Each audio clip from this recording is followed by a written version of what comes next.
Selamat malam. Sudah bukan hal baru lagi kalau 1 jam lebih dekat sering menghadirkan politisi-politisi wanita, terutama mereka yang sedang menduduki jabatan publik. Dan tamu kami malam ini adalah mantan Putri Indonesia. Ia menjadi orang nomor 1 di Tangerang Selatan dan didaulat sebagai wali kota tercantik se-Indonesia. Ibu Airin Rahmidiani. Selamat malam Ibu. Malam, Teh Indi. Itu Teh Indi, Iya. mangga-mangga. Iya, makasih. Jadi di sebelah sini ya Ibu ya. Iya. Tadi kalau misalnya ada yang mendaulat Ibu sebagai wali kota tercantik se-Indonesia, Iya. gimana itu? Sebetulnya masih banyak teman-teman yang lebih cantik dari saya, lebih berprestasi. Jadi mungkin tidak terekspos saja beda dengan saya. Banyak kok Mbak. Ini kami ingin memperlihatkan profil Ibu Airin ya, melalui VT yang sudah disiapkan oleh tim kami. Sudah beberapa tahun terakhir ini, nama Airin Rahmidiani populer di berbagai media massa. Setelah sang suami resmi ditahan KPK, kini adik ipar Ratu Atut ini pun harus sibuk keluar masuk gedung Bundar untuk diperiksa sebagai saksi dalam kasus pengadaan alat kesehatan di puskesmas di wilayah Tangerang Selatan. Menghabiskan masa bersekolahnya di Sekolah Dasar Negeri Cibodas, Banjar. Kemudian ia melanjutkan pendidikannya ke SMP Negeri 5 Bandung. Setelah tamat dari bangku sekolah menengah pertama pada tahun 1991, Mojang Priangan ini melanjutkan pendidikan SMA di SMA Negeri 20 Bandung. Universitas Parahyangan dan Universitas Pajajaran menjadi tempatnya menimba ilmu sebagai mahasiswi. Airin berhasil mendapatkan gelar sarjana hukum dari Universitas Parahyangan. Studinya di Universitas Pajajaran berbuah 2 gelar, yaitu spesialis 1 program studi notariat dan magister hukum program studi ilmu hukum bisnis. Pada tahun 2011, mantan Putri Indonesia ini meraih sebutan wali kota tercantik di Indonesia. Airin menikah dengan Tubagus Hairi Wardana dan memiliki 2 orang anak, yaitu Tubagus Gifari Al-Husairi Wardana dan Ratu Gevira Marhamah Wardana. Kehidupan Airin tidak semulus jabatannya. Berbagai masalah datang silih berganti.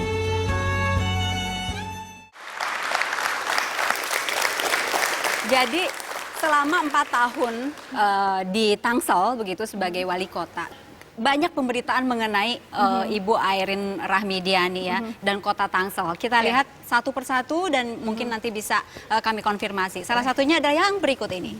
Tangsel rawan ISIS, wali kota Airin minta tambah pengamanan.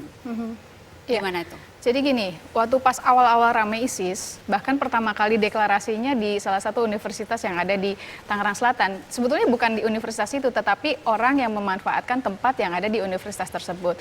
Dan ini terus dipantau oleh BNPT dan juga oleh yang lainnya.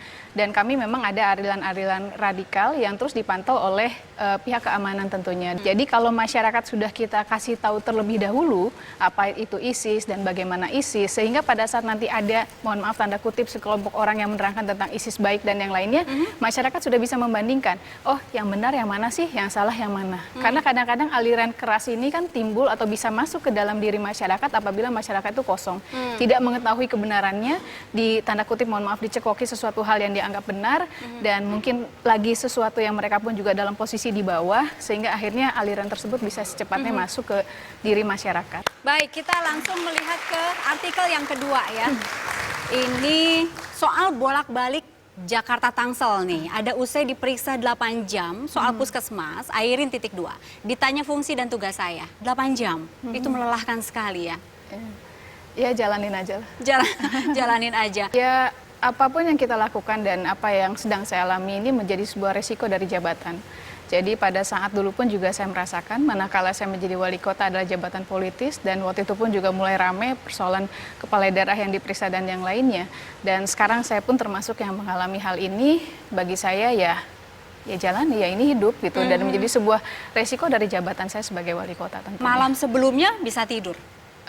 Karena udah terbiasa, jadi ya bismillah la haula, kita serahin sama yang di atas aja. Persiapan dulu juga, persiapan mental mungkin, minta doa sama ayah, ibu, keluarga, Oh pasti, anak-anak. pasti kalau itu saya sama anak nggak pernah. Saya paling cuman peluk mereka, cium mereka.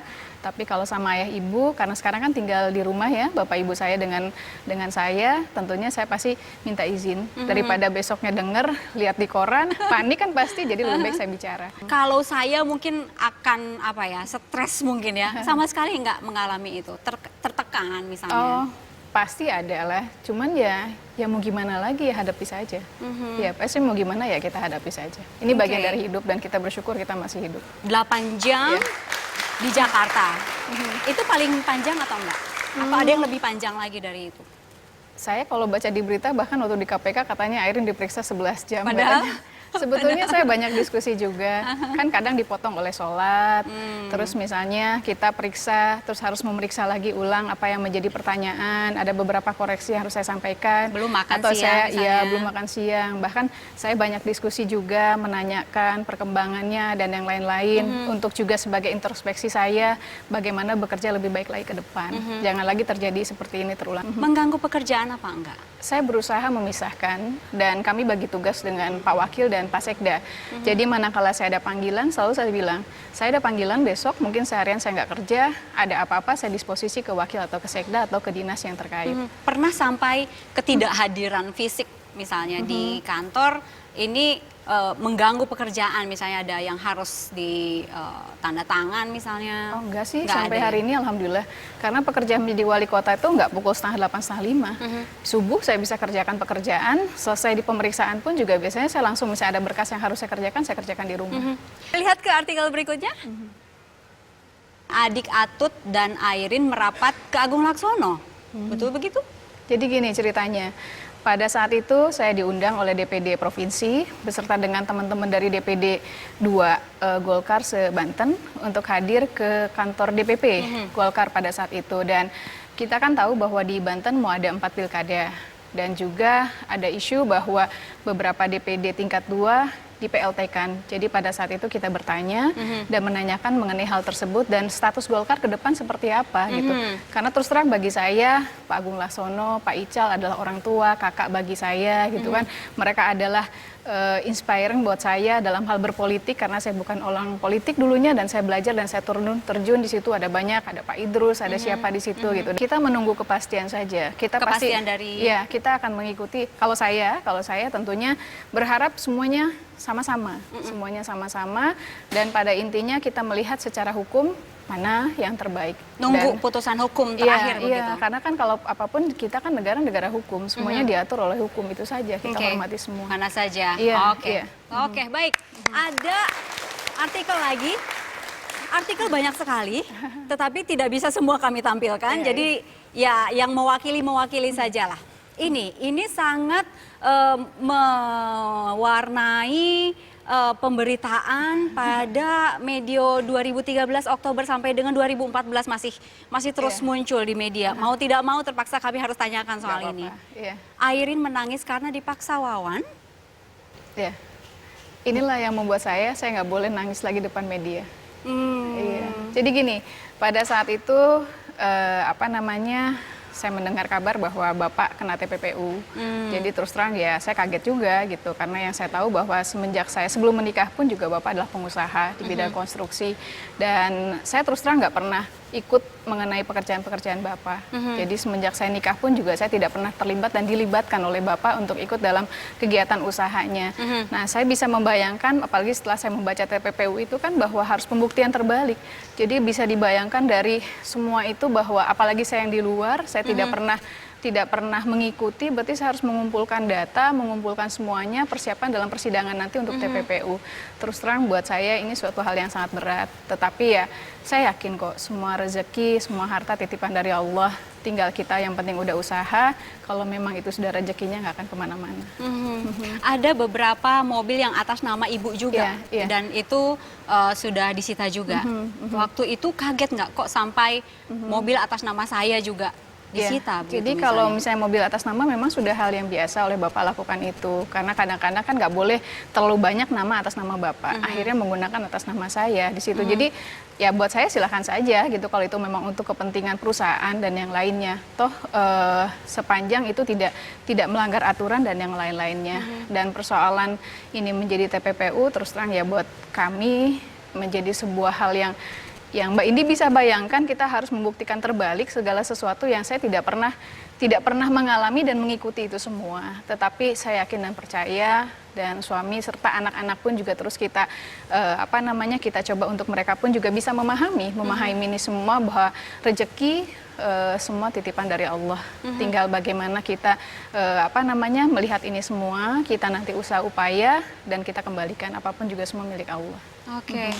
Di pengadilan yang pertama diputus 5 tahun, begitu kan? Kemudian yang kedua masih 5 tahun, dan yang ketiga malah diperberat menjadi 7 tahun. Ada komentar soal ini? Saya percaya dengan proses hukum.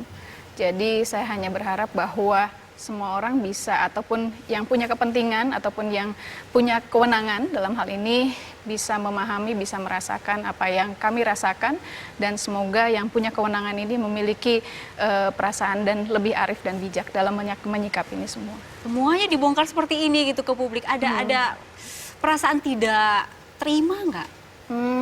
Terus terang saya nggak pernah baca media. Kalau saya baca media pada saat itu, saya pasti gelisah, saya pasti marah, saya pasti kesel, dan akhirnya saya jadi nggak fokus untuk semua hal. Padahal masih banyak pekerjaan, masih banyak amanah yang sudah saya jalani pada saat itu. Sebagai wali kota, sebagai ibu untuk kedua anak saya, sebagai seorang istri dari suami saya, dan sebagai anak dari kedua orang tua saya yang tinggal di rumah. Nah, jadi kalau saya baca, pasti saya nggak akan fokus. Jadi pokoknya gimana caranya itu saya serahin sama yang di atas lah. Pokoknya sekarang saya fokus jadi wali kota yang benar, saya fokus jadi ibu untuk anak-anak saya fokus untuk sebagai seorang istri tentunya, dan fokus sebagai ibu untuk sebagai anak untuk bapak saya. Bapak saya dulu disebut Pak Raden sama teman-temannya kakak saya atau teman saya. Kan ada artikel juga berikut ini. Airin nangis bingung urus anak. Ini di bulan-bulan Juni 2014. Ini kayaknya persoalan yang satu nangis bingung ngurus anak, yang satu dipaksa sama suami gitu ya. Ini teman-teman nih, teman-teman media Itu sebabnya kita konfirmasi ini. Jadi yang sebetulnya itu. Jadi sebetulnya terus terang yang persoalan mengenai TPPU ini. Jadi waktu itu saya terus terang bingung, kan diminta untuk pengacara untuk menyiapkan ini semua. Bapak menyiapkan untuk ini semua. Saya bingung dimulai dari mana, karena saya tidak tahu apa-apa, dan data semua diambil kan waktu itu. Semua data diambil. Jadi ya adalah pasti ada rasa yang sesuatu yang bukan pernah kita kerjakan, berbeda dengan manakala kita sudah mengerjakan itu semua. Tetapi ya saya kembali bahwa ya saya ikhlasan itu semua, dan saya yakin pertolongan Allah itu ada. Dan kalau soal anak, pernah nggak nanya gitu, ayah kemana misalnya atau apa gitu, pernah nanya? Anak-anak udah tahu, nggak perlu saya ceritain juga, mereka udah tahu, dan alhamdulillah anak-anak sudah paham, mengerti. Bahkan sebetulnya yang membuat saya sampai hari ini bisa alhamdulillah kuat dan bisa saya terus sabar, ini adalah anak-anak. Kadang-kadang celotehan anak-anak yang sadar nggak sadar, manakala saya berdiskusi dengan Allah, manakala menanyakan kenapa ini, kenapa itu, kadang-kadang jawabannya spontan dari anak saya gitu. Yang misalnya jawaban seperti apa tuh yang keluar dari anak-anak? Contoh misalnya kayak Bapak dituntut 10 tahun.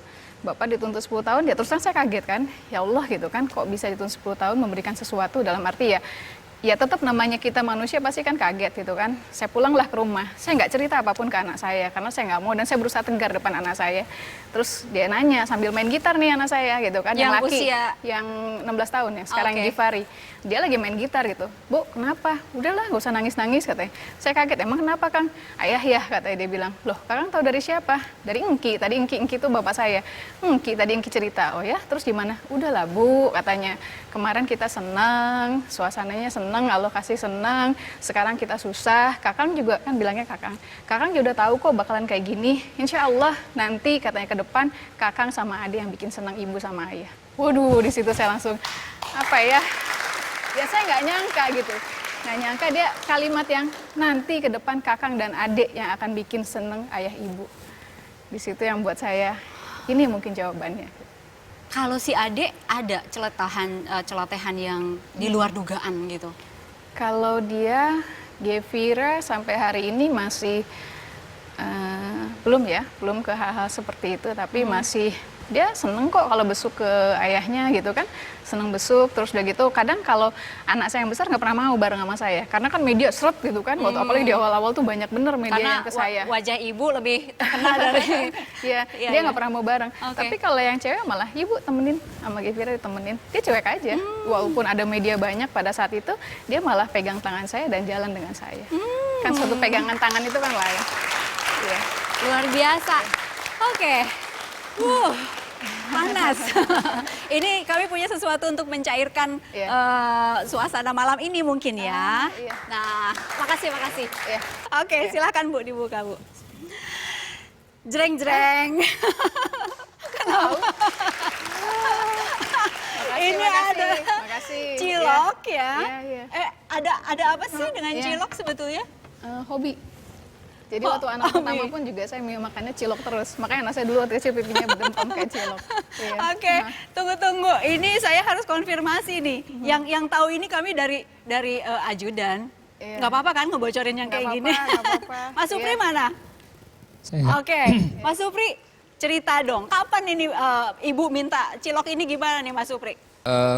Ibu sih spontan aja ya Mbak. Kalau misalnya di jalan ngeliat cilok tiba-tiba pengen ya berhenti. Panik itu nggak? Jar berhenti kan makanya jar berhenti cilok. Ya udah saya turun spontan beliin.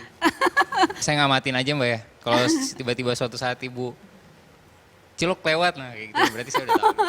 Cilok. Oke, ini Ibu langsung makan di mobil atau gimana?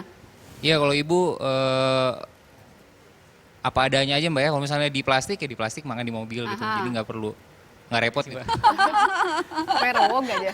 Pokoknya mah rewok aja. Iya. Jadi emang dari kapan ini kenal sama cilok? Dari kecil.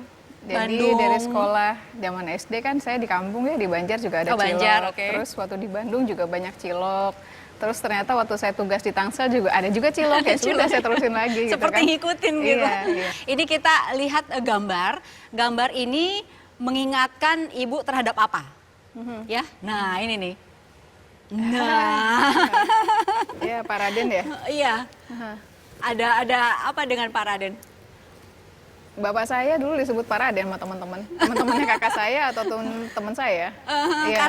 Karena memang kumisnya Iya. atau tongkatnya atau Kumisnya. kumisnya kayak gitu Kumisnya. banget. Enggak, tebel, hitam, tebel gitu. Dan memang ayah saya kan sangat disiplin. Jadi sangat betul-betul disiplin terhadap ilmu dan kami untuk belajar betul. Oke. Jadi misalnya kalau ada teman-teman main, misalnya udah tahu itu besok sekolah atau yang lain ya, ini kelas berapa? Belajar apa? Pelajarannya apa? Wah, terus langsung ditanya semuanya. Aduh nih Pak Raden nih, kata gitu jawabnya. Ada nggak sampai ada teman-teman yang dimarahi gitu oleh Bapak misalnya? Bapak sih nggak marahin ya, cuma nasehatin aja. Selalu nasehatin. Dan Oke. saya rasa nasihatnya positif. kok. Oke, Iya, oke. nasihatnya sangat-sangat positif. Oke, Pak Radennya ada di sini?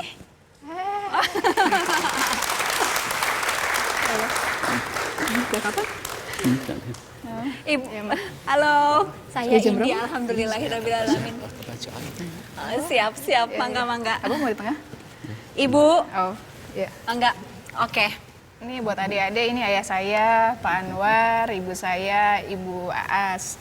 Beliaulah yang selama ini menjaga saya dan sampai hari ini ngerepotin. Saya ngerepotin gitu, karena saya terus sekarang tinggal dengan ayah ibu saya. Tapi beruntung, saya punya ayah ibu. Abah, ya, itu digambarkan seperti Pak Raden, gimana itu Bah rasanya?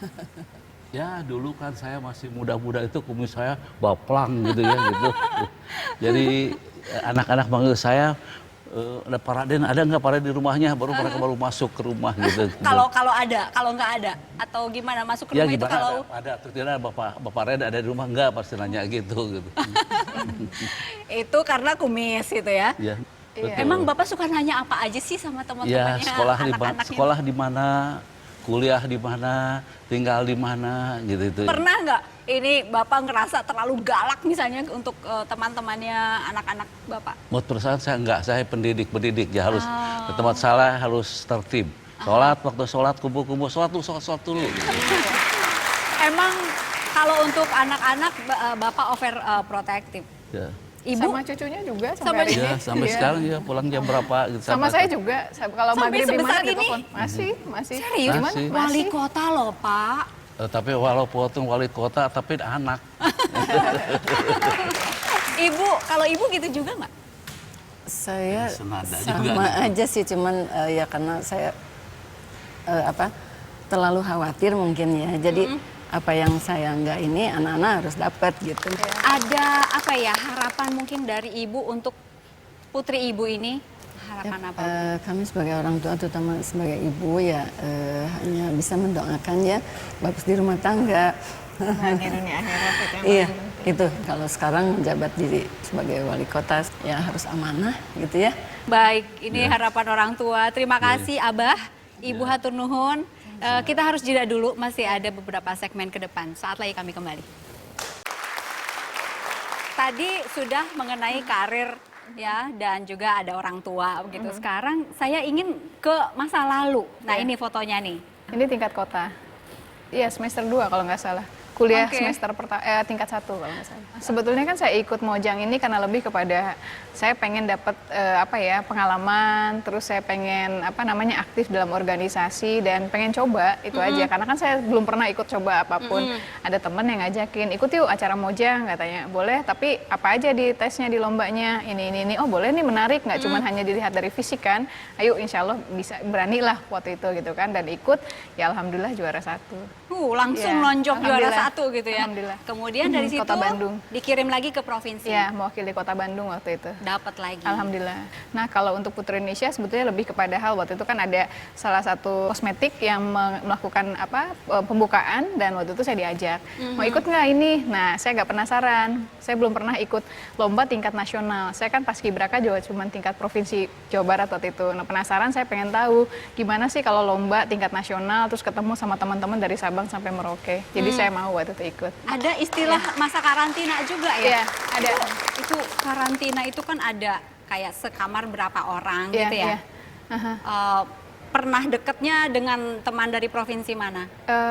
Satu kamar saya dengan Mbak saya lupa ya dengan Mbak Dari provinsi mana mungkin? dari Sulawesi kalau nggak salah ya. Dari Sulawesi. Iya, kalau nggak salah saya lupa lagi saya. Aha, Iya, iya. aha. Aha. Tapi Kok banyak jadi ngeblank. Biasanya inget kok. Kenapa biasanya jadi lupa? ingat. Tapi Iya. kalau lihat yang ini pasti nggak lupa.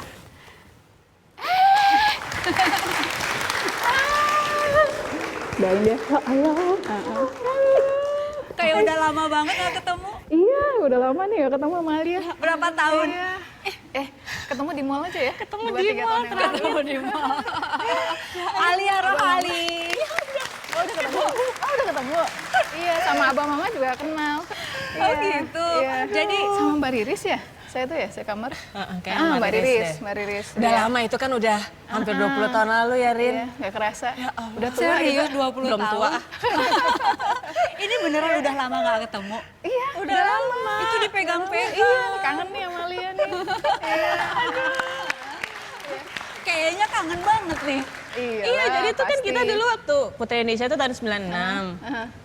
Tahun 96 ya, Rin ya. 96. Terus kita ya lumayan yang termasuk ngegeng lah gitu. Terus kebetulan alhamdulillah waktu itu kita juga masuk 15 besar, 10 besar ya, Rin ya. Ya setelah itu tuh masih berlanjut gitu loh pertemanan gitu. Jadi kita saling berkunjung gitu. Kalau aku ke Bandung, Airin kita pasti ketemuan ya, demikian juga sebaliknya Kalau gitu. saya Tapi ke kan Jakarta main sama Alia biasanya. tapi udah makin kesini ya udah sibuk Masing-masing. dengan urusan masing-masing gitu. Jadi kadang-kadang cuma lihat di TV aja gitu. Mau jadi wali kota gitu. Si Airin hebat. Gak nyangka atau emang udah kelihatan kepemimpinannya waktu Kalau itu. Airin tuh memang perawakannya atau penampakannya itu kan memang lembut gitu ya. Jadi ya gini aja dari zaman dulu tuh ya begini gitu. Mau ada sesuatu yang mengejutkan atau nggak mengejutkan tuh ya Ekspresinya gitu aja. ekspresinya ya sama gitu. Tapi saya ngelihat memang Airin ini orangnya apa ya?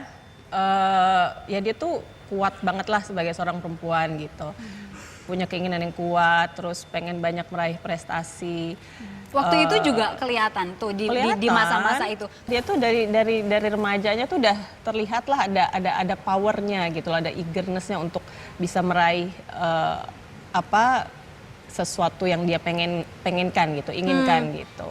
Karena kan kalau ngeliat itu lagi kembali lagi kalau ngeliat mukanya kan kayaknya aduh halus, lembut gitu, kayaknya nggak mungkin banget gitu. Tapi drive dari dalamnya tuh besar banget gitu. Jadi aku begitu dia menang, oh ya emang pantes gitu. Jadi pokoknya sih kalau kalian kalian berdua waktu itu rival nih, rival gua berat nih gitu. Enggak lah, kita ya walaupun Jadi- kita termasuk yang di enggak ya. Saya nggak denger ya. Cuman ya maksudnya memang sempet rame lah. Oh ini bakal calon ini. Pokoknya oh, ini masing-masing pemenang punya ini unggulan masing-masing Iya. lah gitu. Ya saya termasuk yang nggak bisa jalan kok di catwalk. Ya saya pas kibra beneran Alia ngajarin. Iya kalau Alia kan mau none ya. Jadi aku juga mojang itu. Iya tapi kan saya mau pas kibra, bener-bener pas kibra sampai teman-teman pada kamu jalannya jangan kayak gitu, gini dong, gini gitu. Ya alhamdulillah lah kompak. Jadi menurut saya bahwa persaingan memang ada tentunya dalam rangka untuk meraih prestasi. Tetapi yang nggak kalah pentingnya selesai lomba ya kita jadi sobatan, temenan, bahkan punya temen. Dan sekarang walaupun pernah bareng gitu ya, karantina lain-lain gitu Putri Indonesia, tapi jalurnya terus lain gitu ya. Kalau Alia lebih ke showbiz, Airin lebih ke politik gitu. Iya, tapi sebenarnya mungkin ada persamaan latar belakang yang lain juga. Kebetulan kita sama-sama anak hukum gitu. Terus juga kebetulan sama-sama notaris juga ya, Iya. Rin, ya? Gitu. Oke. Jadi dulu kebetulan Airin lebih dahulu jadi notaris. Jadi Jadi Alia ngambilnya S2-nya bukan ke situ ya. MH dulu, baru notariat gitu. Jadi Oke. sebenarnya kita punya latar belakang yang sama juga gitu. Ada harapan apa nih dari Alia Rohali sebagai sahabat gitu untuk Airin? Ya pokoknya sih aku sih harapannya juga sebagai sahabat ya insya Allah pasti banyak yang mendoakan juga gitu. Situasi yang punten ya bawa-bawa situasi abis ya emang gitu. Situasi yang dari PAIR ini pasti berat banget gitu. Kadang-kadang juga aku kalau lihat di TV sampai nggak berani ngeliat gitu. Udah pindahin aja gitu karena nggak tega. Biar gimana juga ya waktu remaja mah kita deket sahabatan ya gitu. Maksudnya sahabat waktu remaja gitu. Jadi somehow saya juga bisa ngerasa lah sebagai seorang wanita gimana gitu sekarang beratnya. Apalagi dengan kewajiban yang harus dia emban gitu, amanah dari semua warga gitu. Cuma itu tadi kembali lagi, saya yakin si Airin tuh pasti dia kuat banget orangnya. Karena diam-diam, diam-diam dia mah kepala batu. Oke, sekarang terakhir mungkin ya, arti sahabat Alia Rohali untuk Ibu Airin. Ya tentunya buat saya Alia sahabat yang menjadi inspirasi buat saya. Manakala Alia jadi Putri Indonesia waktu ya sama juga kan gitu. Tapi dia kuat menjalani itu semua karena Alia punya keyakinan. Dan ini juga menjadi inspirasi buat kita, buat saya terutama manakala kita merasa bahwa itu sesuatu yang baik dan mudah-mudahan itu yang baik menurut Allah ya kita jalankan. Ya alhamdulillah lah. Saya lihat Alia juga luar biasa, perempuan yang sangat luar biasa. Ini wanita-wanita hebat di depan saya. Alia terima kasih sudah hadir. Kami harus jeda lagi. Ya. Saat lagi kami kembali. Ya. Ya. Mas apa? Oke. Sekarang kita langsung nebak gambar aja ya. Ya. Ada gambar yang harus ditebak berikut ini. Nah, ini. Ini mulutnya siapa? Mama ya, ibu. Tetot. Oke. Benar nggak? Berikutnya kita perlihatkan lagi yang lain. Nah. 3, 2, 1. Kang Emil ya? Tetot. Betul. Kenapa hafal? Apal. Hafalnya? Kan kakak senior di Paskibra dan sesama tetangga. Tetangga kan di? rumahnya dekat. Kang Emil kan rumahnya di akuntansi. Kalau nggak salah ya Maya. Saya di antropologi. Oh, sama di daerah Bandung. Cigadung. Oh, jadi hafal karena memang udah kenal lama. Sudah dari zaman SMA. Paskibra Kota Bandung. Iya, PKB, Paskibra Kota Bandung. Oke. Iya, senior. Kalau nggak salah saya angkatan 92, Kang Emil 90 ya, 90. Iya. Nah, sekarang ini kan Kak Emil itu wali kota Bandung, ya. Ibu Airin wali kota Tangsel, Iya. sama-sama wali kota gitu. Iya. Sering keep in touch, sering ngobrol, Oh sering iya, diskusi. Iya. Sebelum Kang Emil jadi wali kota kan beliau salah satu yang menjadi sering saya tanya untuk pembangunan salah satu gedung DPRD Kota Tangerang Selatan kan yang desain Kang Emil. Batas wilayah itu adalah Kang Emil. Jadi pas Kang Emil bilang mau maju, saya bilang support, saya support. Jangan nanggung, jangan wakil, wali kota sekalian biar punya kebijakan. Saya bilang kalau wali kota kita punya kewenangan lebih untuk membuat kebijakan-kebijakan. Kalau wakil pasti kan sifatnya supporting. Jadi kalau memang mau maju, mendingan wali kota sekalian. Saya bilang. Oke. Ini ada foto lagi berikut ini nih. Ada apa cerita dengan high heel? Oh, jadi gini, saya kan hobi pakai sepatu tinggi gitu. Terus udah gitu, kemarin saya cobain lagi pakai sepatu high heel, tapi capek. Jadi udah nggak jadi lagi deh, sepatu flat lagi aja. Flat lagi. Langsung bisa tuh pakai high heel. Oh, belajar. Waktu zaman dulu Mojang, zaman dulu Putri Indonesia sama. Saya kan nggak pernah pakai sepatu high heel. Ini bukan diajarin pakai high heel sama Bener nggak? Iya. Bener nggak? Sih, kapan datang? Gendut ih. Ih, gendutnya langsung spontan. Boleh diperkenalkan, Sok. Ya, jadi gini, teman ini adik-adik, ini sahabatnya ibu, namanya bilangnya tante atau Mbak Lucy? Mbak Lucy deh, kalau lihat muda Lucy. Kalau lihat anak-anak itu seumuran anak apa ya, udah inilah. Jadi Mbak Lucy ini teman paskibra. Jadi gini, saya kelebihannya dia, ngambil kedokteran. Dia nggak puas, tahun depannya ambil ITB dan keterima. Pinter, merinding. Bener. Wow. Dan ini yang duluan. Jadi kan di Bandung tuh ada Putri Parahyangan, ada Putri Indonesia ya, Ci ya. Pokoknya semacam itu. Nah, Lucy duluan. Jadi kalau Lucy itu lebih apa namanya? Dia punya fokus ya sih ya. Pokoknya saya aktif Paskibra, saya aktif di Putri Parahyangan, saya aktif di kegiatan lain. Kalau saya cuma satu itu aja ya Paskibra ya waktu itu. Kalau Lucy enggak. Jadi pas saya mau ikutan itu ya Lucy yang ngajarin ya. Oke, nah itu soal high heel. Iya. Emang benar-benar nggak bisa pakai. Airin itu ada suatu hari tiba-tiba dia telepon saya. Lus mau ke rumah ya? Iya. Beneran sekarang mau ke rumah? Harus sekarang? Iya sekarang tungguin. Terus Airin datang karena rumah kami sama-sama bukit nih. Jadi Bandung kan berbukit-bukit. Airin ada di bukit yang satu, saya ada di bukit yang lain. Airin datang nyetir sendiri. Saya kan curiga ini kenapa sih gitu sebenarnya kok niat Penting banget gitu penting ya. banget kayaknya. Lus, mau ikutan Putri Indonesia, ajarin dong pakai sepatu tinggi. Aduh, beneran ikutan? Oh bagus. Ya udah, gubak-gubak sepatu. Untung kaki nggak terlalu jauh hampir gitu sama. bedanya. 39, Mbak Lucy? 39 juga. Sama, oke. Akhirnya itu seharian kita latihan jalan di situ. Lumayan nih ada hasilnya. mamanya waktu itu ya? Ada mama. Ada mamanya Lucy juga. Bingung ini ngapain ini anak-anak. Tapi Airin itu kan dulu kurus banget. Jadi nggak inilah. Kalau Jadi jatuh sekarang juga gendut nggak sih. apa-apa. Iya sekarang gendut. Jadi kita kalau ketemu pasti problemnya pertama-tama ngeliat gitu. Ih mana gendut. Pasti gitu dulu. Problem ibu-ibu. Iya benar-benar. Kenapa pilih Lucy untuk belajar pakai sepatu? Karena Lucy kan udah pengalaman. Jadi Lucy itu SMA ya, ikutan Putri Parahyangan. Jadi Lucy udah duluan. Kalau saya mau ujuk-ujuk, dia juga nggak nyangka saya ikutan putri-putrian ya. Iya, jadi kalau saya mau cerita Airin ini, Iya. kami sebetulnya sobatan itu bertiga. Ada Di saya, Paskibra. ada satu lagi namanya Lea, dan Airin. Di antara ketiga orang ini sifatnya beda-beda, backgroundnya juga beda-beda, sekolahnya juga beda-beda ya Airin ya. Jadi kalau kami masih ada bandel-bandelnya gitu ya, apalagi remaja gitu. Kalau Airin ekstrim di sisi yang lurus, selalu begitu. Gitu. Jadi kalau misalnya kita neko-neko, dia yang bagian meluruskan, selalu seperti itu. Kita sering merasa Airin itu terlalu baik. Dan kita sering nyebut dia culun. Dan meskipun Airin sekarang udah mau jadi wali kota, mau apa, kamu tetap Airin yang culun buat kami. Airin selalu memposisikan dirinya, saya ini orang kampung gitu. Karena saya besarnya di Banjar. Dia selalu begitu. Kalau Lucy sama Lea ini kan memang gaulnya banyak. Jadi kalau saya kalau udah satu fokus ya fokus gitu. Seringkali saya dikritik kalau Lucy, kamu nih jangan paskibra terus, ayo dong cari dunia baru, dunia yang lain, jangan cuma senior junior kan. Waktu itu juga dia ngumporin salah satunya. Emang waktu itu tuh aktif banget organisasi ya kayaknya?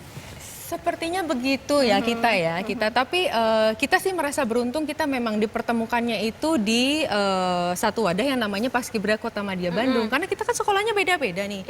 Gitu, Airin di SMA berapa, saya di SMA berapa, Lea di SMA berapa. Lalu kita ditemukan itu pada saat kita seleksi untuk Paskibraka. Dan situ kita jadi deket sekali. Terakhir ketemu itu sebelum Airin jadi wali kota. Dan salah satu saya minta pendapat ya sama Lea dan Lucy. Kita ketemu dan di situ kita ngelihat bagaimana seorang Airin yang saya bilang tadi culun itu bisa transform gitu loh. Transform sekarang jadi Airin yang menurut saya Airin yang hebat, Airin yang kuat, Airin yang sekarang berani tampil. Itu susah saya bayangkan dulu. Dulu kan kami itu bertiga. Jadi yang ekstrim memang sangat ekstrovert itu Lea, teman saya yang satu gitu. Teman saya Lea. Saya boleh dikatakan ada di tengah-tengahnya dan Airin sesudahnya. Jadi itu sifatnya tuh seperti itu. Tapi saling lengkapin ya? Iya, jadi kita memang bagusnya kita bisa saling melengkapi. Jadi kalau ada urusan untuk maju ke depan atau tampil, memang biasanya Lea yang tampil gitu loh, karena memang sesuai sama sifatnya yang sangat ekstrovert gitu. Dan Airin selalu memilih saya di belakang aja. Itu sebetulnya cukup mengagetkan pada saat Saya mau maju. iya, Airin waktu itu bilang, Luz kamu nggak bakal percaya kalau kamu lihat saya ngomong di depan ribuan orang. Masa? Saya bilang gitu kan, saya mau maju. Dia bilang, saya mau maju, saya mau nyalon. Di Grand Indonesia ya waktu itu. Iya. Kaget. Saya kaget. Tapi saya di situ saya bangga. Saya bangga sebagai teman seorang Airin. Dan saya rasa apa yang Airin jalani sampai sekarang, karena susah. Airin sekarang sudah ada di mata publik, semua disorot. Tapi justru di situ Airin sebetulnya sharing. Kalau menurut saya sharing kepada semua perempuan. Bagaimana kita bisa membungkus semua kegetiran hidup kita, kesulitan kita. Bagaimana dia bisa meramu itu semua menjadi sesuatu yang positif dan membagikannya itu kepada orang banyak. Itu sebetulnya yang paling penting kalau menurut saya. Itu hal yang mungkin tidak banyak disorot media karena mungkin lebih senang menyorot sisi kontroversi dan lain-lain. Sekarang kelihatan sudah transform kan, tadi dibilang menjadi wanita yang kuat luar biasa. Ternyata dia manusia juga kan. Ya itu yang tadi Teh Indi sampaikan di awal itu jadi pelajaran buat saya.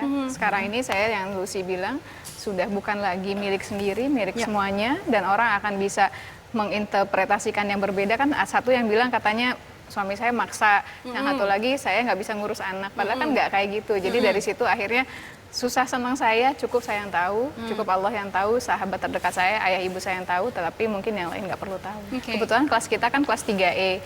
Nah jadi waktu itu kita mau tampilin Ada satu lagi nih, dulu itu aktifnya kan di apa saja pramuka, paskibra, OSIS, sama senat. Satu lagi nih ada, kabaret ya?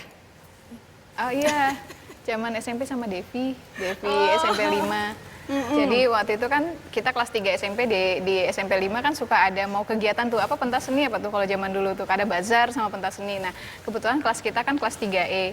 Nah jadi waktu itu kita mau tampilin tentang kabaret show itu yang ngajarin waktu itu Kang Daan, P Project. Kebagian apa, teman saya kebagian apa. Waalaikumsalam.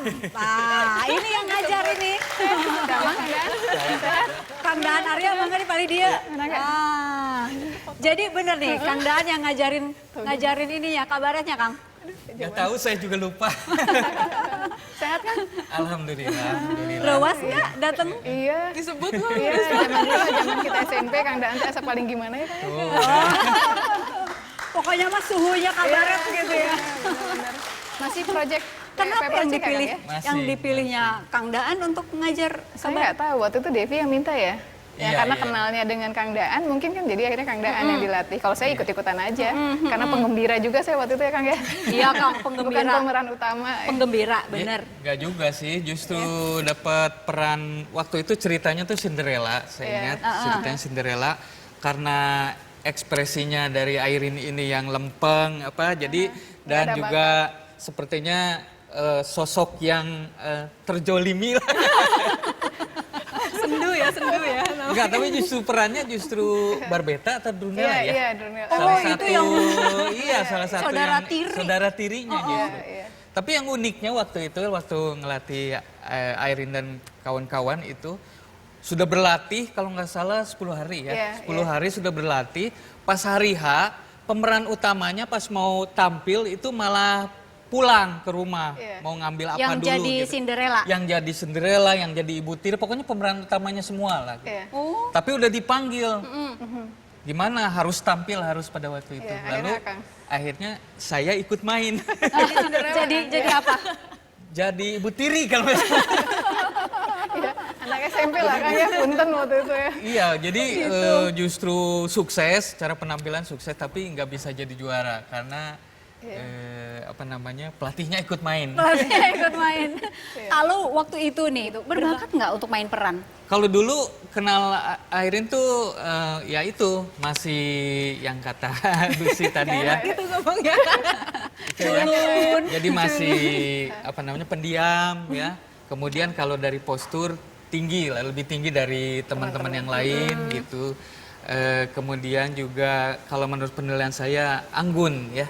Tapi bukan Anggun C. Sasmi, tapi Anggun C. Airin ya. Jadi lebih banyak pendiam, jadi begitu sekarang jadi waktu jadi Putri Indonesia, jadi wali kota, saya juga salut, wah, nggak nyangka nih ya. Nggak nyangka, ini pendiam ini yang wajahnya terzolimi. Ya kagum, salut lah. Dalam arti dalam proses hidup seseorang tuh ada yang dari misalnya dari kecil kemudian tumbuh remaja kemudian jadi dewasa tuh ada peningkatan, ada apa namanya revolusi mental ya. Revolusi apa namanya kemampuan dan juga pengetahuan. Nah, saya rasa Airin ini yang salah satu yang sukses menjalani itu. Oh, oke. Waktu itu kan Kang Daan itu terkenal sebagai ya salah satu tokoh Project yang bodor gitu ya Kang ya. Waktu itu ngajarnya juga Sama, jadi buat kita tuh buat teman-teman seneng, seru. Pokoknya jadi pas mau latihan, wah seneng, paling cepat kita langsung ke rumah teman kita. Karena kan ada di salah satu teman kita ya di Devi, jadi semua pasti dari SMP 5 tuh sama berbondong-bondong naik mobil atau naik angkot kita jalan langsung ikut latihan. Jadi 10 hari ini nggak kerasa ya Kang ya. Mungkin dari sejak kabaret itu baru sekarang ketemu lagi ya? Iya. Paling kalau ada, sebetulnya saya udah sering lihat Kang Daan, cuman ada event tertentu saya nggak sapa aja. Kang berapa Daan. tahun berarti ini? Hampir lama. Kalau sama Kang Denny sih sering ketemu, karena Sering kan Kang ketemu, Denny ya. warga Tangsel. Iya. Oke, hatur nuhun sudah hadir Iya. di 1 jam lebih dekat. Mbak Lucy makasih, Kang Daan hatur nuhun, Abah hatur nuhun, Ibu hatur nuhun. Tadi Alia Rohali juga makasih. Sampai di sini dan pekan depan kami akan jumpa lagi dengan tokoh-tokoh yang